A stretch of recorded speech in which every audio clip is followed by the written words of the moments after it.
Cześć. Dzisiaj chciałem opowiedzieć o bardzo prostych urządzeniach iniekcyjnych, mianowicie ręcznej, wysokociśnieniowej pompie iniekcyjnej.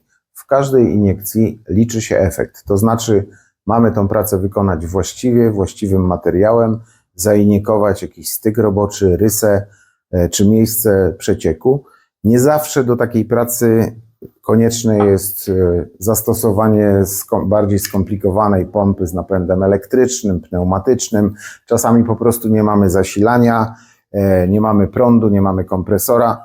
Możemy temat iniekcji całkowicie profesjonalnie załatwić taką prostą pompką, ręczną pompką Isopress Mini. Nowy, ulepszony model pompy wyposażony jest w lepsze i trwalsze uszczelnienia, zarówno na styku tuby z zasobnikiem materiału, jak i układu wytwarzającego ciśnienie, czyli tłoczka i cylindra. Występuje w wersji z manometrem lub bez manometru. Przy pomocy manometru możemy kontrolować ciśnienie wykonywanej pracy. Pompę napełniamy poprzez odkręcenie tej tuby z mechanizmu. Wlewamy do zasobnika. Na dole wewnątrz tej głowicy jest uszczelka, która zapewnia szczelność tego gwintowanego połączenia, a w środku jest tłoczek, który wyposażony jest w uszczelnienie, tak żeby zwrotnie żywica pompowana nie trafiała nam z powrotem do pojemnika i nie uciekało to ciśnienie.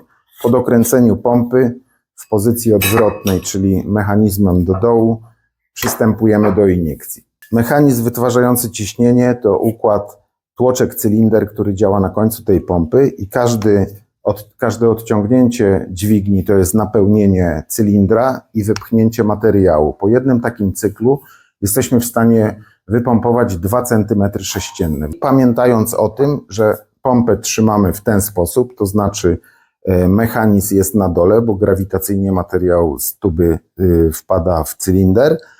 Natomiast jeśli tak byśmy pompowali, to nic nie wypompujemy, bo ta żywica upadnie nam wewnątrz tuby. Pompa może być wyposażona w końcówkę albo fix, czyli końcówka czteroszczękowa na pakier z kalamitką szpiczastą.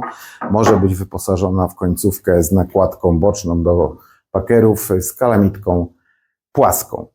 Jeśli chodzi o żywice, które mogą być pompowane tą pompą, to każde żywice jednoskładnikowe, takie żywice typu poliuretanowe piany dostępne są również u nas, może być stosowana do żywic dwukomponentowych w momencie, kiedy te żywice mają długi czas wiązania, dlatego że przed upływem tego czasu musimy albo przepompować cały materiał, albo po prostu wylać resztę materiału i przystąpić do czyszczenia pompy.